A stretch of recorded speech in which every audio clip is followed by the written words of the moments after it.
Bueno, muchísimas buenas noches a todos. Muchísimas gracias a la Asociación Peruana de Oftalmología, especialmente a usted, la doctora Quesada, por esta gentil invitación. Para mí siempre es un honor estar aquí con ustedes.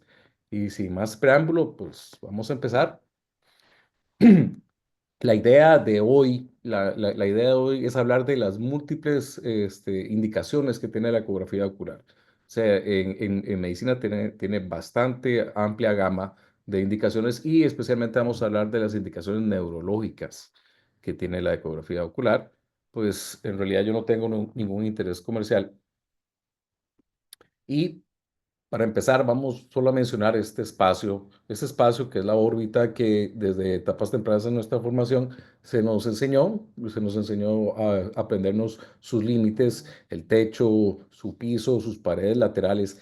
Es un lugar misterioso, si se quiere decir, es un lugar desafiante porque hay una multitud de patologías que pues tenemos que hacerles frente en nuestra práctica diaria.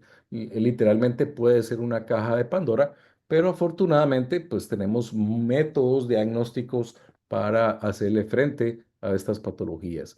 Entre ellos tenemos la tomografía axial computarizada y la resonancia magnética, que nos da pues una muy amplia visión y muy detallada de este lugar. Eh, Sin embargo, no todo es maravilloso, hay puntos negros en el horizonte. La tomografía axial computarizada, a pesar de que es un examen pues realmente accesible, no es tan oneroso, no es tan caro, tiene sus puntos malos. Lamentablemente, cada vez que lo hacemos, pues vamos a irradiar un poco a nuestro paciente. La resonancia magnética, por otro lado, no tiene ese inconveniente, pero sí es un examen pues más oneroso, no es tan accesible, no hay tanto, generalmente no hay tantas resonancias magnéticas disponibles en nuestro medio y tiene un problema muy grande que es que, pues, a pesar de que nos da imágenes exquisitas, tenemos que decirle a nuestro paciente que tiene que estar generalmente quieto en un solo lugar, encerrado por 30, 40 minutos. Y en una persona con claustrofobia, pues eso pues no puede, no a veces no es muy buena, no es buena idea. Hay que a veces sedar a nuestros pacientes. Entonces, como alternativa, pues está la ecografía ocular, que es lo que nos gusta hacer. Es un examen rápido, no doloroso. Literalmente, en la mayoría de los casos, en menos de 5 minutos tenemos un diagnóstico a la mano. Puede ser muy accesible y podemos transportar la ecografía. Y pues es una herramienta que debemos explotar. Entonces, como dije al principio de la charla, la órbita es un lugar donde convergen un montón de patologías. Al converger un montón de patologías, pues convergen también un montón de disciplinas médicas que tienen que ver con esta área. Nosotros pienso que como oftalmólogos, ecografistas, tenemos que ocupar un lugar central en el diagnóstico, en el manejo, el diagnóstico de estas patologías, no solo para nuestros colegas oftalmólogos, sino debemos convertirnos también en una ayuda para las distintas disciplinas, ya sean reumatólogos, internistas, endocrinos, oncólogos y especialmente neurólogos, como lo que vamos a ver hoy adelante. Entonces, la idea de la charla es, pues, ampliar nuestros horizontes. Estamos acostumbrados siempre a recibir referencias de colegas oftalmólogos y no, realmente se queda corto. Es muy importante ampliar nuestros horizontes a otras perspectivas. Entonces, a manera de introducción, de repaso muy rápidamente, vamos a hablar que tenemos el modo B, el modo A de hacer ecografía ocular, el modo B, como se nos enseñó, es el modo bidimensional y nos da imágenes en brillo que van a tener que ver con la reflectividad de las estructuras que estamos analizando. Es nuestro examen de screening, lo realizamos primero y si encontramos una patología y queremos centrarnos en un lugar específico, podemos utilizar el modo A. El modo A es de amplitud, nos da información en espigas de reflectividad y concentra mucha información en un punto específico. Entonces, para ilustrar esto, pues en el modo B encontramos esta patología, encontramos esta masa, no sabemos qué es, y pues dirigimos el haz acústico del modo A esa zona y encontramos un patrón ecográfico específico. Ahora bien, yo soy oftalmólogo, ecografista, yo no soy un patólogo, esto no es una biopsia, esto es sonido, pero es suficientemente sensible para discernir la estructura interna de de las estructuras que estamos analizando. Entonces, suficientemente sensible para diferenciar si una lesión es benigna, inclusive si es maligna. Ese es el modo A que debemos, como hemos mencionado, dominar y ojalá que volvamos a repopularizar. Bueno, esto a manera de introducción, vamos a seguir y vamos a hablar ya, entrando en materia un poquito de las patologías del nervio. Generalmente, pues enviamos una ecografía pensando en medios opacos, queremos estar seguros de que todas las estructuras del segmento posterior, en este caso, estén indemnes y pues muchas veces nos topamos con esto, nos topamos con una excavación bien amplia y pues le decimos a nuestro paciente previa cirugía o previo manejo que probablemente tiene una lesión de glaucoma. Ahora, la ecografía va muchísimo más allá. Esto se queda corto, como hemos dicho. ¿Por qué? Porque podemos valorar específicamente el nervio óptico, literalmente desmenuzarlo. ¿Cómo? Utilizando el modo B de screening y realizando el modo A para confirmar la estructura interna del nervio óptico. Como sabemos, cuando realizamos el modo B, tiene que ser máximo 2 milímetros después de la papila, porque si no nos puede dar imágenes engañosas. Sin embargo, el modo A no tiene ese inconveniente y puede vislumbrar muy bien toda la estructura del nervio. Entonces, al realizar la evaluación tenemos información topográfica, los bordes, la forma, la relación con otras estructuras del nervio óptico, pero más de eso, tenemos información cualitativa de la estructura interna del nervio óptico. Obtenemos medidas exactas del nervio óptico. Sabemos cuál debe ser el promedio normal del parénquima del nervio óptico y hasta su dura madre. Y podemos relacionarlo con la imagen del modo A. Eh, Tenemos aquí pues el diámetro de la pía madre, de las subaracnoides y hasta de la dura madre. Entonces, alteraciones a ese nivel nos van a producir medidas alteradas y en base a eso podemos vislumbrar puede ser la posible patología que nos estamos enfrentando. Esto gracias a que el doctor Osonin, a finales del siglo pasado, pues hizo estudios poblacionales y pues describió cuál era las medidas normales en poblaciones de los 0 a los 91 años. Entonces, como vemos aquí, ya sabemos cuál es el diámetro de la pía normal, la de aracnoides y hasta la dura. Entonces, podemos aprovechar esta información para valorar patologías que producen un ensanchamiento del nervio óptico. ¿Por qué? Porque podemos vislumbrar cuál es el tejido exacto que está afectado y en base a eso, pues tener una idea de la posible patología que nos vamos a enfrentar. Entonces, sabemos que si hay una afección del parénquima del nervio óptico, probablemente se trate de un problema inflamatorio o inclusive tumoral. Si hay datos que nos sugieren que hay un aumento de líquido subaracnoideo, podemos estar enfrentándonos a un pseudotumor o algún desorden inflamatorio vascular y podemos inclusive discernir si hay un engrosamiento de las capas meningias causado por un tumor o por una inflamación. Entonces, a manera de ejemplo, vamos a poner estas imágenes. Encontramos en un paciente un ensanchamiento del nervio óptico cuando realizamos nuestro screening con el modo B. eh, a la misma hora de hacer el screening, encontramos que el defecto en el diámetro del nervio óptico es de baja reflectividad y es regular. Y cuando realizamos el modo A, nos encontramos y confirmamos esto que tiene baja reflectividad y es bastante regular. Y, por supuesto, cuando lo relacionamos con la clínica en un paciente joven, con una alteración visual súbita, con dolor al realizar movimientos extraculares, pues podemos discernir que probablemente se trata de una neuritis óptica. Entonces, como vemos aquí, podemos medir bien el diámetro del nervio óptico y realizar el modo A. ¿Ok? Este es un ejemplo de cómo se puede utilizar. Este es otro ejemplo.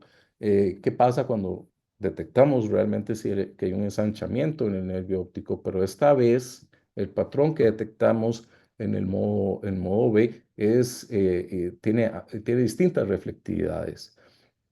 Al realizar el modo A, pues lo confirmamos, tiene espigas del modo A de distintos tamaños. Entonces nos encontramos un patrón irregular.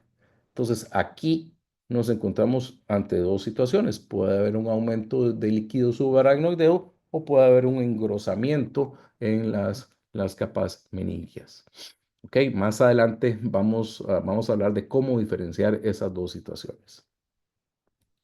Entonces, vamos a presentar signos ecográficos inflamatorios de papiledema a continuación. Podemos medir la elevación de la papila, lo cual resulta muy beneficioso cuando estamos diagnosticando, por ejemplo, un caso de pseudotumor o un papiledema y le damos tratamiento y así lo comparamos en el tiempo. Tenemos signos que nos hacen pensar que hay un aumento del líquido subaracnoideo, como el signo de semiluna y hasta el signo de las alas del murciélago cuando realizamos incidencias longitudinales.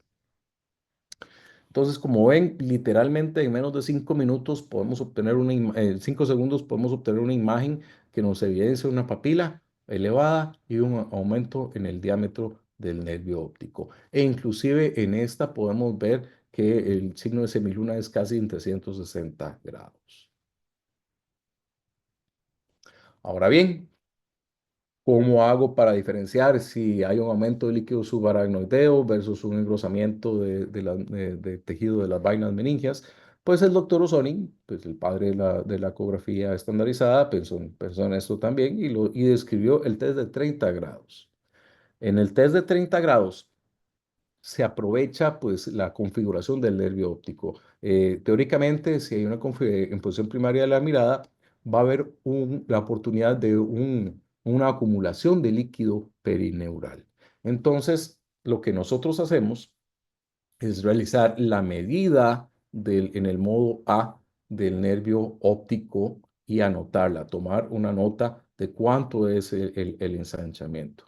Ahora bien, inmediatamente después le pedimos a nuestro paciente que haga una abducción forzada. Esto va a estirar las vainas meningias y va a obligar a una redistribución del volumen que está alrededor del nervio. Y por consiguiente, pues el ensanchamiento que habíamos descrito al principio va a cambiar, se va a estrechar.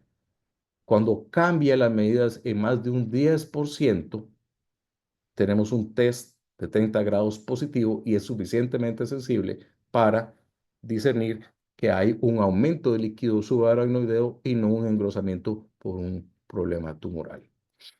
Ahora bien, después de 3 a 5 minutos, como vemos aquí en el ejemplo, se describe que el paciente vuelve a la posición basal del ensanchamiento por el aumento de líquido que otra vez se acumula. Bien, ya discernimos un poquito cómo diferenciar estas dos situaciones. También hay pistas, como hemos descrito, que nos dicen que puede haber aumento de líquido subaracnoideo, como es el signo de semiluna, el de murciélago, pero lo más sensible es hacer el test de 30 grados. Vemos que esta medida es de más de 8 milímetros y cuando hacemos la deducción forzada disminuye a 6. Entonces es un test positivo de 30 grados. Aunque sea no tan representativo, pero un 10% es más que suficiente para decir que sí hay un cambio. Ahora, no solo existe, ¿cómo se llama? Este test para diferenciar si hay aumento de líquido subaracnoideo o no. También existe la forma no invasiva de que con este test podamos estimar si hay una compresión del nervio óptico. ¿Ok? De la misma manera, hacemos el test de 30 grados como habíamos descrito en posición primaria de la mirada, tomamos la medida, vemos el ensanchamiento que se produce, se realiza una reducción forzada, se redistribuye el volumen y vemos que hay una reducción. ¿Ok? Hasta ahí todo bien, igual que el examen pasado, solo que esta vez, después de 3 a 5 minutos, volvemos a tomar la medida y encontramos que no volvió a la medida inicial. ¿Qué quiere decir eso? Que hay algo que está presionando el nervio óptico, una masa, puede ser una orbitopatía tiroidea, por el aumento de de los haces musculares, que está haciendo presión en esa área. Entonces, tenemos un examen que no es un TAC, que lo podemos hacer en nuestra oficina de una forma rápida y suficientemente sensible para pues, decir que sí tenemos datos de compresión del nervio óptico de una manera objetiva. Muy bien. Vamos a avanzar un poquito. No pienso hablar de orbitopatía tiroidea, solo quiero describir también cómo nos puede ayudar en la evaluación neurológica. Sabemos que la orbitopatía tiroidea es la causa número uno de exoftalmos y no les voy a aburrir con la clínica de la orbitopatía tiroidea, solo que aquí pues el examen más recomendable es empezar con un TAC. ¿Por qué? Pues es un examen rápido y nos puede descartar que haya alguna lesión empujando el ojo para afuera, como es el caso. Y es suficientemente sensible para detectar un engrosamiento de los músculos extraoculares. Entonces, muy bien. Y doctor, entonces, ¿para qué vamos a ocupar la ecografía? Muy bien. Eh, Ocupamos la ecografía porque queremos valorar objetivamente como un examen de gabinete el compromiso de orbitopatía, ¿qué grado tenemos? Por supuesto que clínicamente podemos tener una idea, pero la ecografía es la única forma objetiva de medir y cuantificar qué grado de orbitopatía estamos enfrentando. Más allá de eso, ¿hay compresión del nervio óptico? ¿Hay riesgo de compresión del nervio óptico? Clínicamente, sí, ya cuando hay alteraciones visuales ya podemos pensar de que hay una compresión, pero la ecografía nos brinda medidas de riesgo y confirma si hay, ¿cómo se llama?, compresión del nervio óptico, como vamos a ver. Entonces, siempre que revisamos las mediciones de músculos extraoculares, que pues es un examen un poquito que dura mucho tiempo, no nos gusta, a veces nos da pereza, pero es muy importante, es muy sensible. Siempre que lo hacemos, a mí me gusta hacer el modo B para confirmar si hay compromiso tendinoso o no. Si no lo hay, probablemente hay una orbitopatía tiroidea si encontramos alteración. Si la hay, pues puede ser más bien un compromiso inflamatorio, como el caso de miositis. Y pues aquí pasamos a realizar la medición de los 6 músculos extraculares en cada ojo y hacemos un índice, lo dimos entre 6 y ahora sí, tenemos medidas de orbitopatía tiroidea. Tenemos grado 1, grado 2 y grado 3 y le podemos decir al endocrinólogo, vea, usted me está empezando a tratar a nuestro paciente, está en una orbitopatía grado 2 y gracias a lo que usted está haciendo, ya tenemos un grado 1, lo está haciendo muy bien. O todo lo contrario. Entonces podemos objetivamente decirle y moldear el tratamiento que estamos efectuando. Muy bien. Ahora lo que nos interesaba desde el punto de vista neurológico, tenemos el índice superonasal. El índice superonasal toma en cuenta la medición del recto superior, del oblicuo superior y el recto medial. Y en base al índice de esos 3 músculos, podemos vislumbrar si hay una amenaza o de compresión del nervio óptico si obtenemos medidas entre más de 5.5 y 7 milímetros, o si no, ya hay que llamar a nuestro colega oculoplástico y meter a nuestro paciente en sala porque ya tiene 7 milímetros y ese nervio está comprimido. Entonces, tenemos una manera objetiva de no solo decirle a nuestro colega oftalmólogo, no, la idea es convertirnos en ese eje y compartir esta información con otras especialidades. ¿De acuerdo? Bien. Eh, Cambiando un poco el tema, vamos a hablar de papiledema y pseudopapiledema, de la evaluación del nervio óptico para diferenciar estos dos fenómenos, estas dos patologías.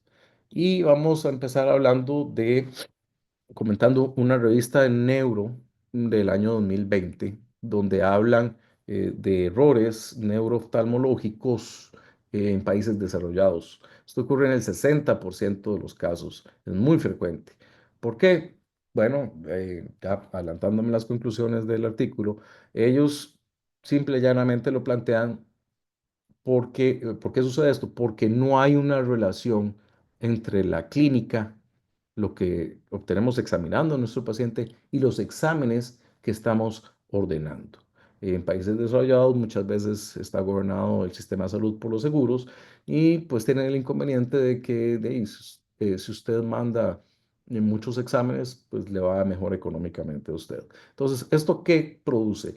Produce que se retrasen los diagnósticos, que se envíen exámenes que son innecesarios, que son dolorosos y que retrasan el diagnóstico de patologías que tienen que ser valoradas de una forma expedita.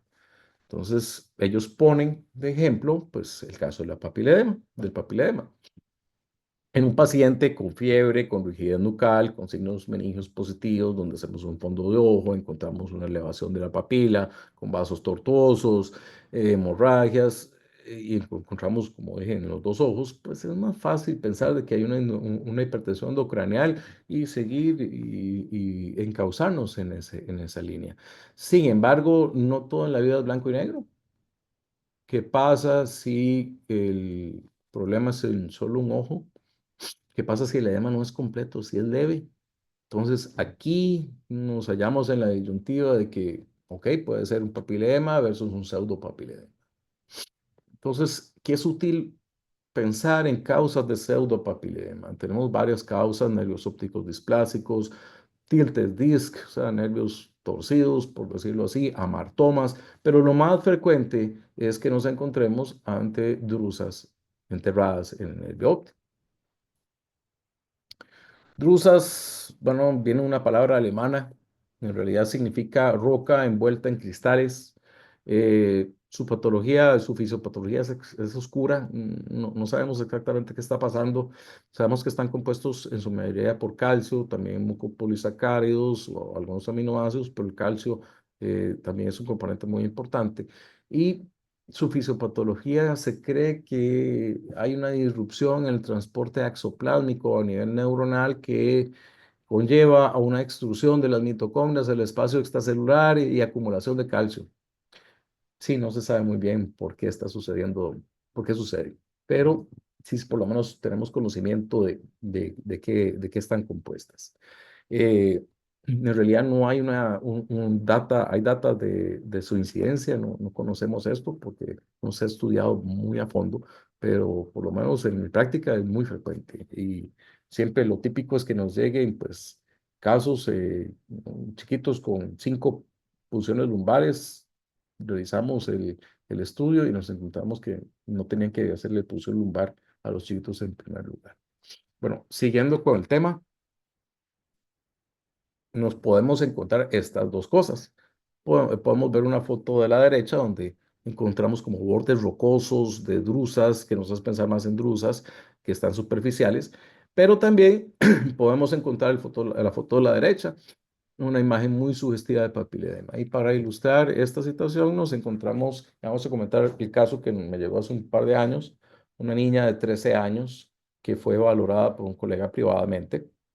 La valoró, tenía una huesa visual sin corrección de 20/30, no tenía ningún antecedente patológico de importancia ni heredofamiliar, no tenía ninguna manifestación neurológica para nada, y pues tenía un segmento anterior normal, tenía una presión intraocular normal y el fondo de ojo pues se encuentra esta imagen en el nervio óptico. Se preocupó y nos lo envía para que descartemos la posibilidad que tenga un papiledema. Pues a la hora de valorarla, pues confirmamos todos los hallazgos del doctor y lo que teníamos más a mano era, y más rápido, era un OCT. Como sabemos, los OCTs nos brindan mapas de elevaciones de estructuras de segmento posterior, entre otras cosas.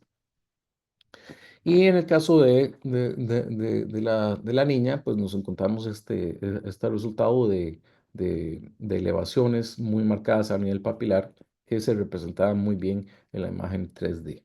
Entonces, en este momento, pues decidimos descartar que se tratara de un papilema y le enviamos a nuestro paciente, a nuestro colega neurocirujano, un neurólogo, para que la valorara, el cual la valoró y nos la envía al día siguiente a las 7:00 porque no le encontró mayor cosa para que sigamos con el manejo. Entonces, a esta altura teníamos algunas opciones para diferenciar esta patología. A mano, una de esas opciones es la angiografía con fluoresceína, que puede discernir bastante bien si se trata de un papilema versus una drusa del nervio óptico. Se inyecta medio contraste de angiografía a la vena y en etapas muy tempranas encontramos esta hiperfluorescencia a nivel del nervio óptico. Por el contrario, si fuera drusas del nervio óptico, ya en etapas tardías lo que vemos es apenas una tenue hiperfluorescencia a nivel del nervio óptico. Entonces, sí es un examen que nos puede ayudar a discernir bien y diferenciar estas dos patologías. Sin embargo, es un examen invasivo. Se tiene que inyectar medio de contraste al paciente y existe la posibilidad de una reacción anafiláctica. Entonces, usar este examen en una niña de 13 años completamente sana, sin ningún síntoma, preferimos adoptar otro método de diagnóstico que ya ustedes sabrán cuál es. Literalmente en menos de 5 segundos teníamos el diagnóstico porque tenemos esta imagen hiperreflectiva con sombra acústica que era bilateral en el caso de la niña. Las drusas son bilaterales en el 75% de los casos. ¿Ok? Tenemos drusas de varios tamaños. A veces en niños no son tan marcadas y pues hay que sospecharle. A mí me gusta siempre medir el diámetro del nervio óptico, inclusive en modo B, para estar seguro de que no hay signos de inflamación. Pero es un examen muy rápido. Lo podemos prevenir que le hagan una punción lumbar innecesaria a niños de esta manera. Es una herramienta que pues, podemos aprovechar y ojalá que lo hagamos para los colegas neurólogos. Y como vimos, si no hubiera sido el caso de una drusa del nervio óptico, también es suficientemente sensible para diagnosticar eh, problemas de papilema. Vemos un ensanchamiento del nervio óptico, podemos medir la papila, tanto para mediciones basales como en un futuro. Tenemos el signo de semiluna, que es muy sensible para detectar aumento de líquido subaracnoideo. Hay gente que realiza y puede diferenciar bastante bien las drusas del nervio óptico versus un papilema mediante el OCT. Sinceramente, yo no pretendo llegar a ese nivel de expertise. Realmente me parece difícil y respeto mucho a la gente que lo hace. Son excelentes, pero sinceramente yo prefiero hacerlo ecográficamente. Vemos drusas del nervio óptico, no vemos ensanchamiento y lo comparamos con un ensanchamiento y con aumento de la papila, de la elevación de la papila. ¿Ok? Tito,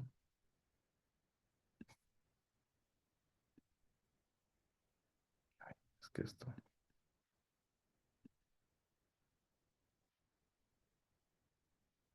Ok. Bien. Ya para ir terminando el tema, para no agotarlos, no aburrirlos, vamos a hablar un poquito de malformaciones vasculares y fístulas del seno cavernoso. Tampoco pretendo agotar el tema, es rápidamente mencionarlo. Existen dos tipos de fístulas, tenemos las carotidocavernosas y las durocavernosas. Las carotidocavernosas son de alto grado, generalmente suceden post-trauma, nos dan un cuadro clínico pues aparatoso, con un exoftalmos súbito, con quemosis, pues nos emocionamos, buscamos el estetoscopio que teníamos guardado y intentamos oír el frémito que se describe. Y pues simple y llanamente, como vemos en esta foto, podemos colocar el transductor, pedir al paciente que vea para arriba y detectar el engrosamiento tubular de la vena oftálmica superior. Es bastante rápido, bastante sensible para detectar esto. Con las durocarnosas, pues Es un cuadro clínico diferente, insidioso, generalmente es en mujeres de la tercera edad que se les diagnosticó conjuntivitis rebelde. El tratamiento no mejoran con los tratamientos habituales. Colocamos el transductor y encontramos lo mismo, una dilatación de la vena oftálmica superior, tal vez no tan aparatosa, pero bastante sensible. Ahora bien, el gold estándar no es la ecografía para su detección, el gold estándar es la angiografía cerebral, el angioTAC, la angioresonancia, sus variantes. Sin embargo, pasa lo mismo. O sea, es un examen que necesita un medio de contraste. Entonces, puede tener efectos secundarios. Y con la ecografía tenemos una vía alterna, una salida de screening. Repito, no es el gold estándar, pero podemos detectar fácilmente la dilatación de la vena oftálmica superior. Siempre me gusta encontrar y localizar el nervio óptico para estar seguro de lo que estamos valorando. Y esta imagen lo dice todo. Esto no es Doppler, esto es modo B, pero es suficientemente sensible para detectar el flujo a ese nivel. Siempre es conveniente, pues, también localizar el nervio óptico, como hemos descrito, pero vean que, les repito, esto no es Doppler, esto es modo B y podamos encontrar flujo a ese nivel de una manera rápida, sin dolor, y pues podemos orientar a nuestro colega de que se trata una fístula de carotidio cavernosa.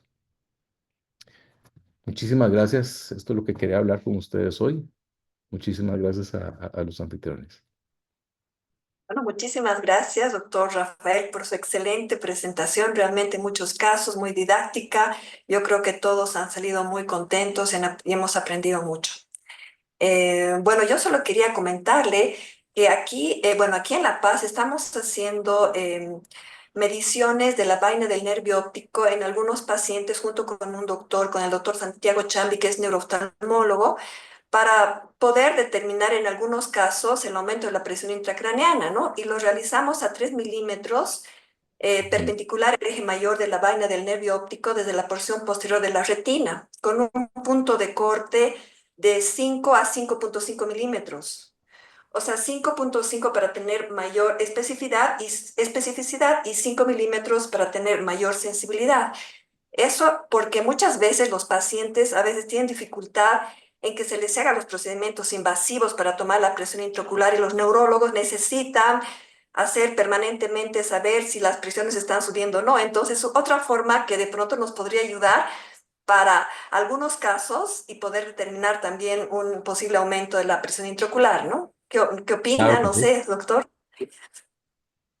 Perfecto, no, no, me parece genial. Siempre medirlo, bueno, nuestro papel, detrás de la papila, ¿verdad? Pero usted me dice que lo mide 5 milímetros, ¿o cómo lo mide, doctora? No, medimos a 3 milímetros. Lo que pasa es Ok, que hay ok. algunos artículos, por ejemplo, hace lo he publicado un artículo del doctor Julio García hace algún tiempo, que él realizó un estudio en más o menos, creo que son como 94 pacientes, bastantes pacientes, y él realizó el estudio en un centro de atención de emergencias donde venían pacientes con traumas y querían saber si los pacientes tenían hipertensión endocraneal. Entonces vieron que los que tenían un aumento del grosor retrovulvar a 3 milímetros, más de 6 milímetros, o sea, ellos tenían punto de corte 5,5, Ya realmente se compré. correlacionaba altísimo con un aumento de la presión intracraneal. Claro. No, pero la toma es a 3 milímetros de la parte posterior. A 3 milímetros se realiza la medición. Obviamente con el modo A es muchísimo mejor porque es mucho más preciso, pero el estudio que ellos hicieron era con el modo B. Y bueno, Ujú. también hay otros estudios, ¿no? Por eso me pareció muy bueno porque era que tenía, o sea, bastante población, ¿no? Que realizaron las Claro. mediciones. Ahora, claro, lo ideal sería tener una medición de cada país o tener por lo menos valores normales y sobre eso poder tener un valor más exacto, predictivo para esto, ¿sí? Comprendo. Sí, no, lo que pasa, sí, si se toma muy atrás, hay que recordar de que el modo B es en foco, ¿verdad? Entonces, al ser en foco, pues, si se toma muy atrás, ya nos da mediciones que no son verdad, ¿verdad? El modo A no tiene ese inconveniente, él puede analizar completamente bien el nervio óptico, pero Exacto, sí. sí, yo lo que hago es correlacionar bien mi medición, o sea, la medición que yo hago en modo B, lo hago a 2 milímetros y tiene que coincidir con la medición que yo hago en el modo A. Entonces ahí sé que, ¿cómo se llama? Que estoy midiendo exactamente lo mismo. A veces en modo A uno no está seguro dónde está midiendo y no toma las Excelente, lesiones, sí. entonces yo lo que hago es eso. Claro que sí, sí. Entonces, es un buen dato para este tipo de pacientes, ¿no? Que tengan una posible hipertensión endocrinal. Ahora, no sé si hay preguntas en el chat, me parece que hay alguna. Dice, en el test de ejercicio, el tiempo de recuperación del diámetro inicial está en relación con las cifras de hipertensión endocraniana. Esta pregunta fue realizada por el doctor Ramiro Prada. Ok, hay varios artículos que quieren relacionar eso. No, yo creo que no hay consenso exactamente en ese dato específicamente. He encontrado, por lo menos en mi práctica, por decirlo de alguna forma, nervios muy encharcados que, pues, en realidad el neurólogo no me dice específicamente que tienen una hipertensión endocrina marcada. Creo que sí he leído varios artículos que quieren correlacionar, pero sí, sí hay una correlación entre por lo menos el hallazgo el diámetro del líquido subaracnoideo con el grado de hipertensión. Entonces, es yo creo que la manera menos invasiva de determinar ese aspecto. Por supuesto que el gol estándar lamentablemente es una punción lumbar, ¿verdad? Y ahí pues no hay mayor detalle. Yo creo que lo que tenemos que utilizar es esta orden, esta práctica eh, para apoyar a nuestro compañero neurólogo y evitar muchos casos de PLs que son muy necesarios. Semanalmente me llegan 2 o 3 niños de que le iban allá a hacer la PL el día siguiente y pues a la hora de realizar la ecografía no había ningún dato. Entonces, eh, pues la idea es aprovecharlo, pero sí, sí hay artículos que correlacionan el grado o por lo menos el ensanchamiento con el grado de, de, pues, de hipertensión que tienen los pacientes. En realidad no me sé exactamente la cifra, pero sí había leído un par. Sí, realmente el gold estándar es lamentablemente invasivo. No tenemos una pregunta de la autora Alicia. Bueno, dice siempre ver ambos ojos. ¿Y tiene casos para el síndrome metabólico? Síndrome metabólico de orbitopatía tiroidea, por decirlo así, o Gracias, doctor. ¿cómo le va, Síndrome doctora? metabólico es aquel que cursa con obesidad, hipertensión endocraniana, Mm, papiledema bilateral. ya, eh, pensando en un pseudotumor, doctora. no necesariamente. El síndrome metabólico tiene ya un síndrome eh, que cursa con varios órganos y que en el tratamiento de la obesidad y estas derivaciones gástricas se está utilizando mucho el tratamiento eh, quirúrgico Mm, para esquivar el proceso de hipertensión endocraniana que es delicado. es que, Tengo unos 7 casos confirmados pues con punción lumbar, etcétera, posoperatorios. Es muy interesante aplicarlo para obesidad también. claro, me parece genial, me Muy parece, interesante su aporte, doctor. muchas Gracias. gracias.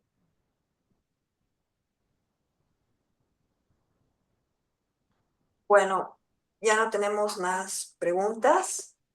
Eh, bueno, continuamos entonces con la siguiente ponente, agradeciendo nuevamente al doctor Muchas, Rafael Rovira por muchas su gracias, un brillante honor. presentación. Muchas gracias. Gracias. Bueno, Excelente ponencia, ahora Rafael, muchas quisiera, gracias. Gracias, doctora. Un abrazo.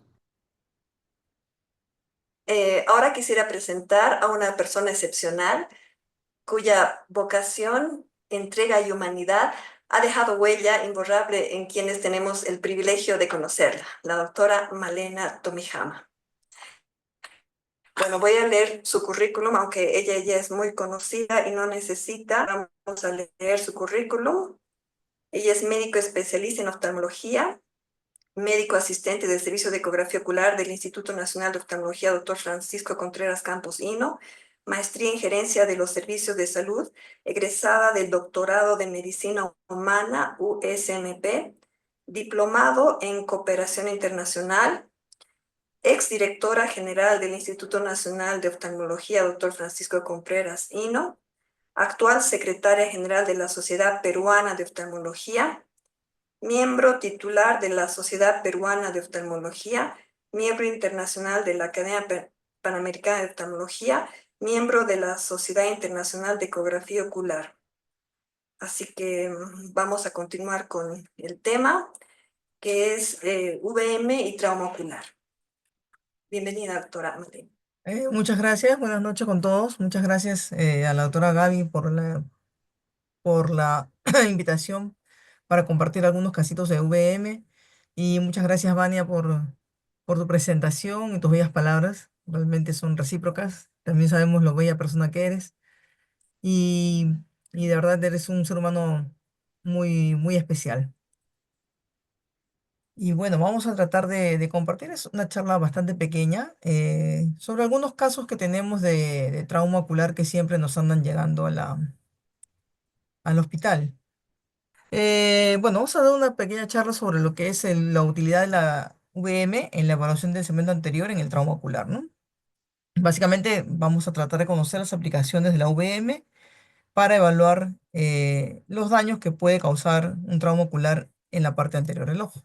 Recordemos que nosotros lo que hacemos son exámenes complementarios. Entonces necesitamos que el colega que nos va a solicitar el examen pueda hacer una buena anamnesis, pueda darnos un poco también de la historia de lo que sucedió, que nos pueda ilustrar lo más posible sobre el mecanismo del trauma, qué otras estructuras han estado o están comprometidas en el trauma, debido a que, como sabemos todos, esta entidad, este hecho puede tener una puede traer como consecuencia una opacidad en los medios que no le permite al colega poder ver. Pero sí es importante tener una buena anamnesis, una buena historia clínica para poder nosotros tratar de ayudar de la mejor manera posible a dilucidar qué es lo que está sucediendo en la parte anterior del ojito.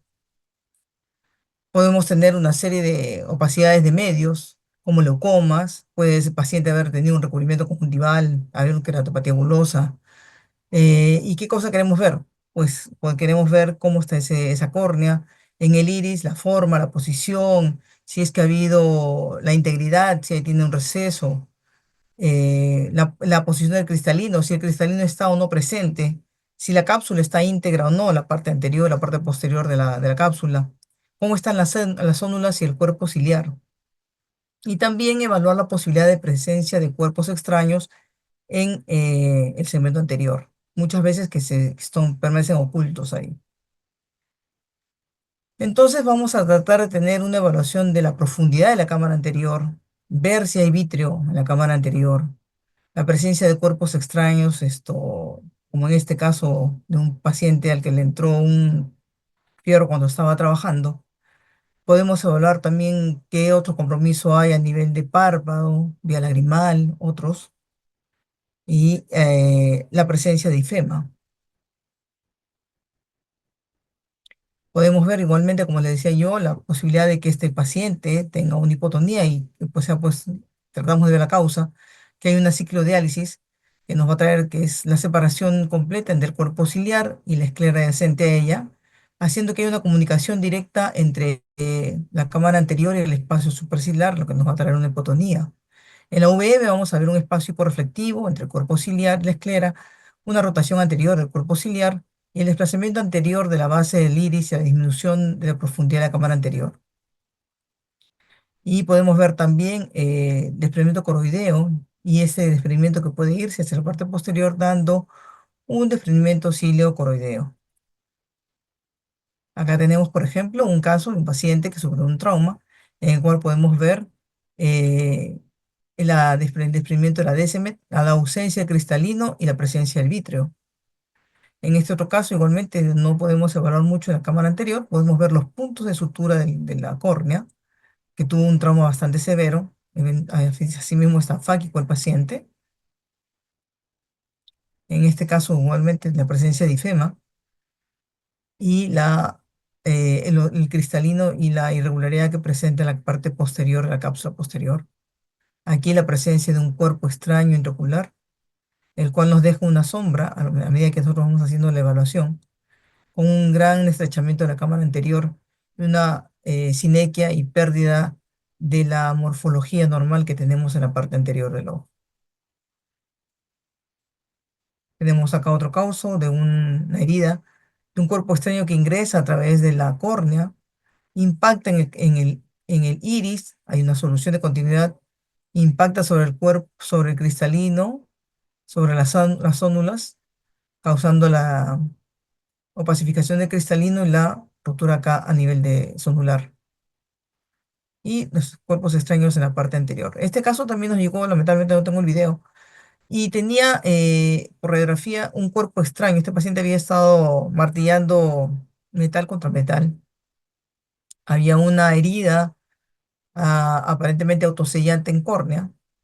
Y al hacer la VM, porque en la parte posterior no encontramos nada, muy en la periferia encontramos una imagen con sombra acústica.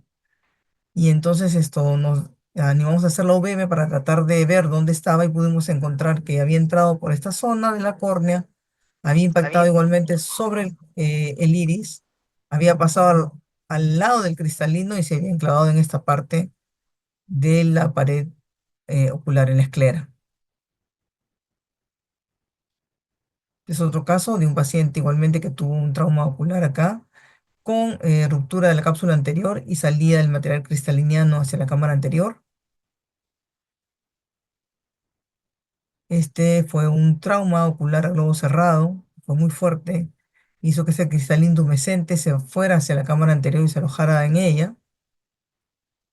En este caso también tenemos acá, por ejemplo, un cristalino, tenemos sangre, que no permite ver en qué condiciones está este cristalino, si está o no íntegra las zónulas, y nosotros podemos tratar de darle la mejor información posible a nuestros colegas para que ellos puedan ver y planear la cirugía para poder hacer el mejor tratamiento con el paciente. Esta paciente, por ejemplo, en este caso es una paciente de 35 años, una gestante de 24 semanas que recibió un trauma que no sabíamos con qué se había golpeado, la señora no supo decirnos. Aparentemente recibió una rama, llegó con una agudeza visual de PL y encontramos que el cristalino estaba subluxado. Ahí la parte de vítreo. Acá vemos un poco la salida del material cristaliniano y las zónulas que están acá, solamente unas fibrillas zonulares las que quedan acá con una, digamos una casi caída del cristalino hacia la parte posterior. Este es otro caso, una subluxación de cristalino con un receso angular en esta zona, aquí, la presencia del vítreo ahí, cercano al cámara anterior. Acá igualmente tenemos un desprendimiento ciliocoroideo y opacificación del cristalino. Este otro fue otra vez un trauma con ciclodiálisis, salía el material vítreo hacia la cámara anterior por esta zona y por la zona de la ciclodiálisis también. En este caso, el trauma igualmente produjo acá una sinequia anterior con ausencia de cristalino. Este fue un chico de 13 años que llegó con nosotros al servicio, que sufrió la agresión en el colegio por otro compañerito con la punta de un lápiz. Entonces lo evaluamos en el servicio casi 3 semanas después del trauma y tenía una agudeza visual de 20/400, pero al hacer la ecografía encontramos también esta herida acá, ¿no? Digamos, perdón, esta sombra aquí en la parte haciendo un barrido anterior.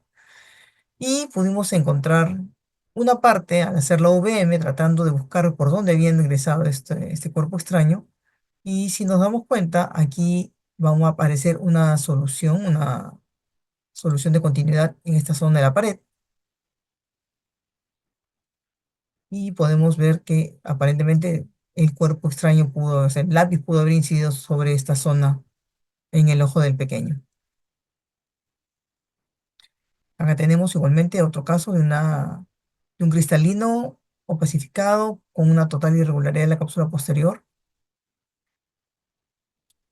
Y aquí también igualmente otro trauma en el cual vemos una subluxación de cristalino con incidencia en la cápsula posterior y salida de material cristaliniano hacia la parte posterior de la cámara vítreo.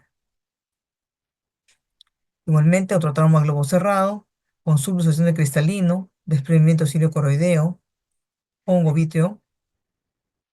En este caso igualmente también tenemos un trauma un poco más severo con una gran salida de material del gel vítreo acá, un cristalino intumescente en grano de café que está desplazado hacia un lado por la acción también del vitrio que está saliendo por esta zona por debajo del iris.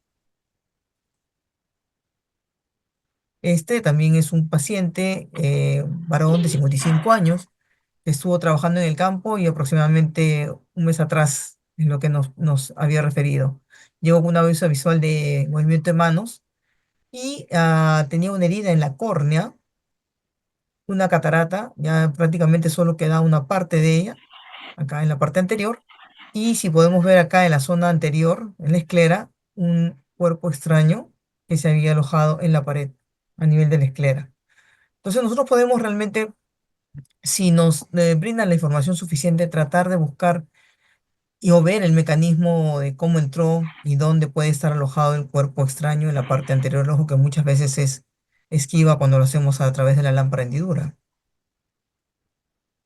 Acá tenemos un paciente pseudofáquico que también presentó teninfema y el lente subluxado por un trauma globo cerrado. Este es otro paciente igualmente con lente subluxado, con vitrio y sangre en la cámara anterior. Acá también tenemos igualmente otro cristalino que se ha subluxado con una salida del hongo vítreo, traumas oculares a globos cerrados severos que siempre estamos recibiendo, este con una mayor luxación del cristalino, con solamente algunas fibrillas de las zonas que podemos ver acá, y el hongo vítreo saliendo a través de el área pupilar. Este es un paciente con una catarata traumática igualmente, solamente quedó una parte ya prácticamente una catarata reabsorbida. Aquí la herida corneal y cómo incide en esta zona, en el cristalino, opacificándolo. Y este igualmente es un paciente que recibió un cuerpo extraño. Fue un fragmento de un perdigón, si no me equivoco, que se alojó en la parte anterior del cristalino, dejando esta sombra acústica típica de los cuerpos extraños en la parte posterior. Y bueno, realmente como vemos, la VM es una herramienta muy útil para el diagnóstico, para el pronóstico y el seguimiento de pacientes que presentan trauma ocular, que son de un difícil manejo muchas veces, ¿no? Es un examen que lo tiene que hacer un personal oftalmólogo que esté entrenado. Nosotros siempre propugnamos el poder hacerlo cuando ya la herida ha sido cerrada, nunca con el ojo abierto, y es un examen de relativa facilidad para el oftalmólogo que ya tiene entrenamiento. No hay necesidad, si no tuviéramos nosotros a la mano de repente la tomografía o resonancia, es una forma en la cual podemos igualmente tratar de hacer la ayuda. Recordemos que ahorita hay muchos cuerpos extraños que pueden ser evaluados fácilmente, ya no con radiografía de repente, sino a través de la tomografía computarizada. En este caso, este es un examen que no emite radiaciones, por lo tanto no hay riesgo de que podamos movilizar un cuerpo extraño metálico como sucedería con un examen de resonancia magnética que está contraindicado siempre que haya sospecha de que hay un cuerpo extraño metálico involucrado en el trauma ocular. Y siempre es importante tener eh, la mayor documentación posible porque estos casos que muchas veces son agresiones te pueden terminar en un caso que es médico legal, ¿no? Es importante tener toda la evidencia posible también a la mano. Se les recomienda, pues esto realmente se puede realizar en pacientes de cualquier edad. Lo realizamos nosotros en niños. Todas las semanas en realidad hacemos estos exámenes. Se puede realizar en exámenes en pacientes con habilidades diferentes. No realizarlo en pacientes que tienen un trauma a globo abierto y que no ha sido previamente suturado. E inclusive nosotros esperamos mínimo pues unas 2 semanas o entre 7 días como mínimo si fuera algo muy urgente de hacer. Recordemos que si bien es cierto, es un examen en el cual tenemos o que poner una copa escleral con líquido o colocar el clear scan. Si bien es cierto, podemos tener una copa que esté esterilizada, el agua eventualmente puede que pueda ser estéril, pero la sonda la tenemos higienizada, más no esterilizada, ¿no? Entonces siempre por eso procuramos tratar de hacerlo con un tiempo prudencial, muchas veces también a demanda del médico cirujano, el médico tratante, dependiendo de la urgencia que tenga de poder evaluar qué es lo que está sucediendo con su paciente. En casos de niños, nosotros realmente a niños menores de 6 años los hacemos esto bajo anestesia general, ya sea con copa. Más utilizamos en realidad la copa para nosotros es esto un poco difícil a veces por cuestión de costos, contar con el Clear Scan. Entonces, es bastante difícil poder realizar este examen en un niño que está despierto porque pues, va a tener temor, no se va a dejar tocar y eventualmente el padre va a estar sumamente angustiado porque ver que le están poniendo algo al niño y que se pelea con nosotros, eso es contraproducente totalmente. Así que siempre tratamos nosotros de decirle que estos exámenes es mejor hacerlos con sedación, ¿no? Son exámenes de corto tiempo y ya tenemos la experiencia para hacerlos bajo sedación con la ayuda del anestesiólogo a la mano. Y eso es lo que básicamente quería compartirles, una cosa muy chiquitita. Muchas gracias a todos por su atención y por la invitación para la reunión. Gracias. Bueno, muchísimas gracias, doctora Malena, por su brillante y realmente maravillosa presentación. Casos clínicos muy interesantes, de mucha utilidad para todos. Así que no sé si hay algunas preguntas que puedan ponerlas en el chat para entrar a la hora.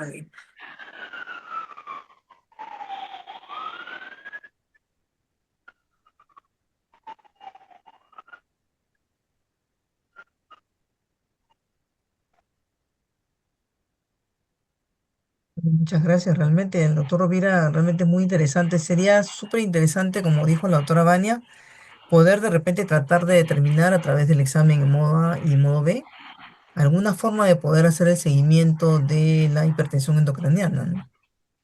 Y evitar que sea un examen invasivo, como nos decía el doctor Rovira, de tener que recurrir a hacer punciones lumbares con relativa frecuencia a algún paciente, ¿no? Claro, doctora, realmente es de gran utilidad.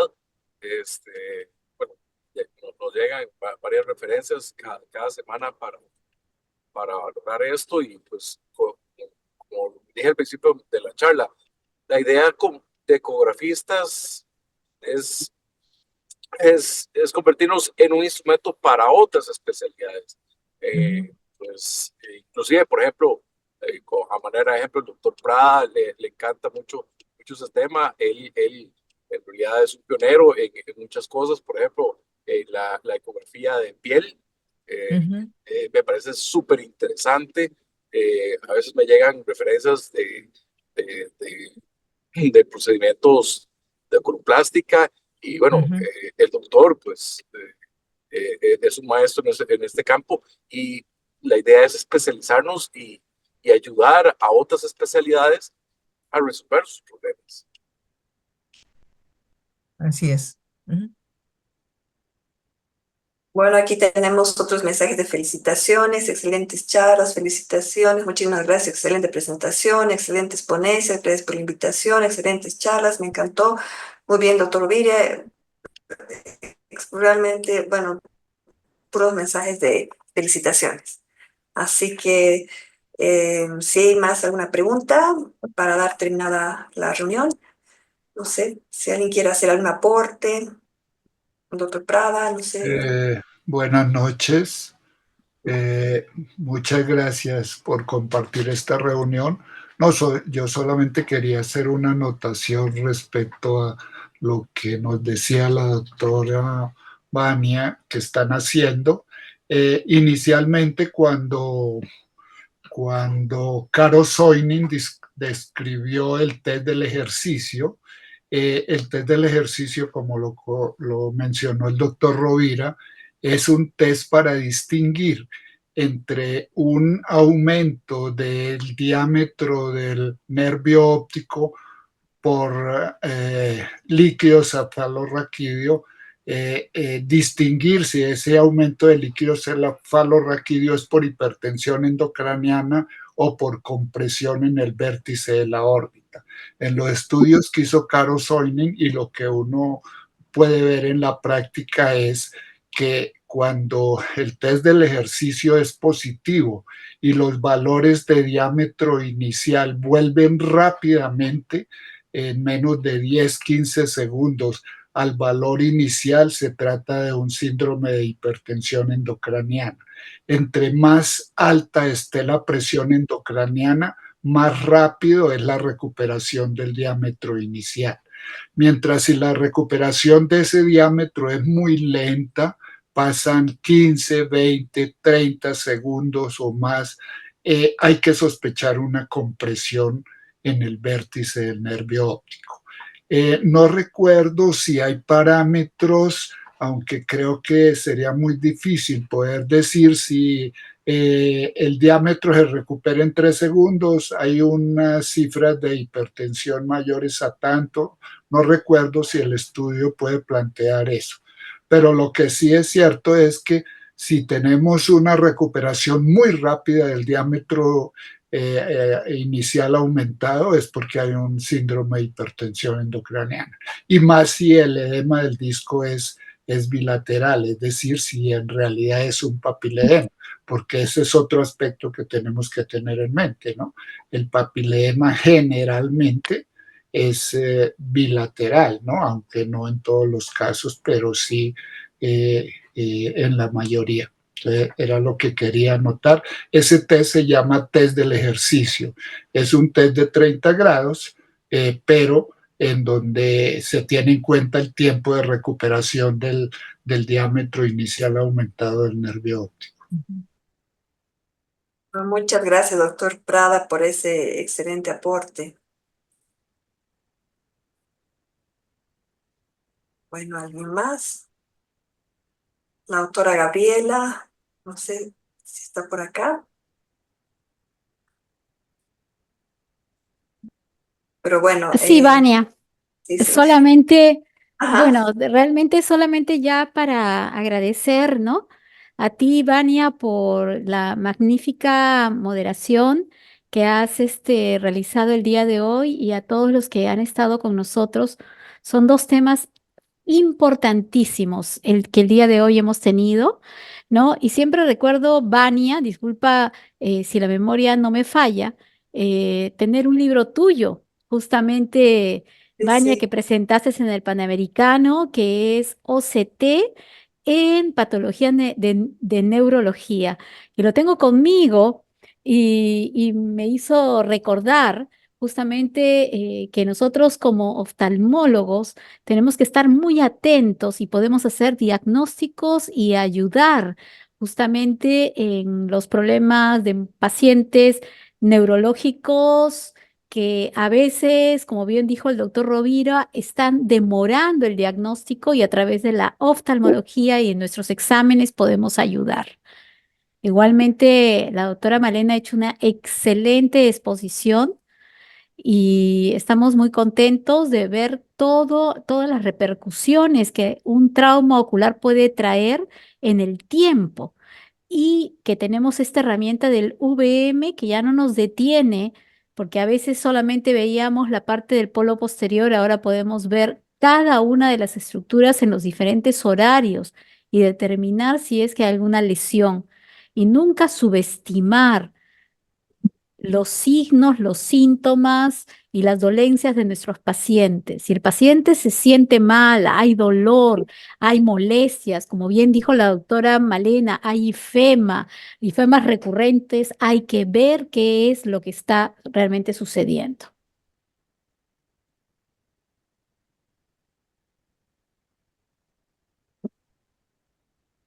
Gracias, Vania. Y bueno, comentarles un poquito también que la próxima reunión que vamos a tener, que va a ser el primer lunes de abril, vamos a tener a dos invitados de lujo desde el sur de El Sudamérica, continente. del continente, ¿no? A nuestros grandes amigos y excelentes profesionales, Alfredo Treviño y el doctor Danton. Así que vamos anunciándolos ya Qué bueno.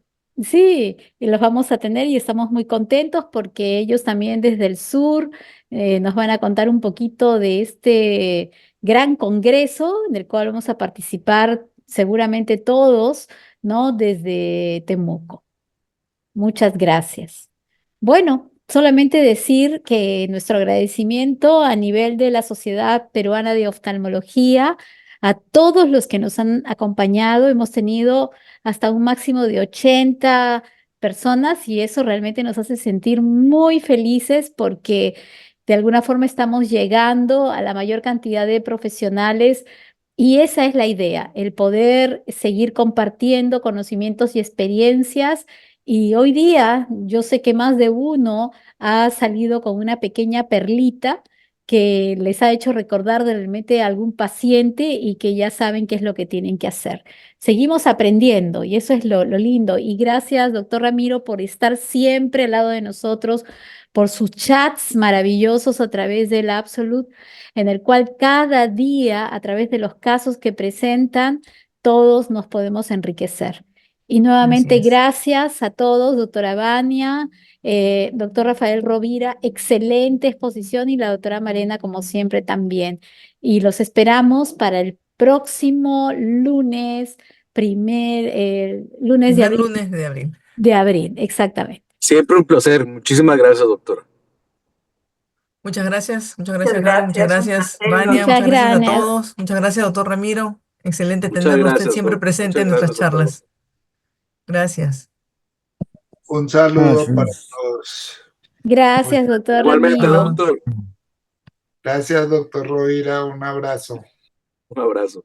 Un gran abrazo para todos. Nos Y vemos. a nombre del doctor Mario de la Torre, un saludo muy especial. Lamentablemente está fuera de nuestro horario, pero está muy pendiente de De lo que todas estamos las haciendo y de reuniones, todas sí. las reuniones. Recuerden algo, estas reuniones han sido grabadas y pueden entrar a verlas a la página de la Sociedad Peruana de Oftalmología. Y pueden, cualquier duda, cualquier cosa, podemos volver nuevamente a verlas. Y, Muchas o gracias. comunicarse con nosotros y igualmente poder resolver cualquier cosa también. Muchas gracias. Buenas noches. Un abrazo a Chao, todos. Ariel, chao, muchas gracias. Gusto verlos. Chao. Chao, Gracias, chao. Chao. gracias. Gracias. Chao.